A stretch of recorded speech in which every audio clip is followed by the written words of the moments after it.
कोल्हापुरातील मध्यवर्ती बसस्थानक परिसर आणि राजारामपुरी परिसराला जोडणाऱ्या पुलाला 50 वर्ष उलटून गेली आहेत.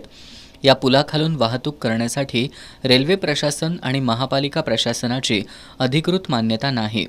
रेल्वे प्रशासनाच्या मते हा पूल फक्त सांडपाणी जाण्याचा मार्ग असून वाहतुकीसाठी नाही. मात्र या पुलाखालूनच वाहनांची तसंच नागरिकांची रहदारी आणि वर्दळ सुरू असते.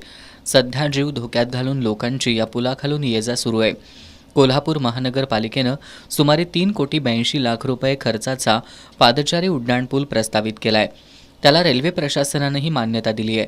त्यामुळे महापालिकेनं लवकरात लवकर या पादचारी उड्डाणपुलाची उभारणी या ठिकाणी करावी अशी मागणी कोल्हापूर शिवसेना ठाकरे गटाच्या महिला आघाडीच्या वतीनं करण्यात आली आहे. कोल्हापूर महानगरपालिकेचे अतिरिक्त आयुक्त रविकांत अडसूळ यांना या मागणीचं निवेदन देण्यात आलं.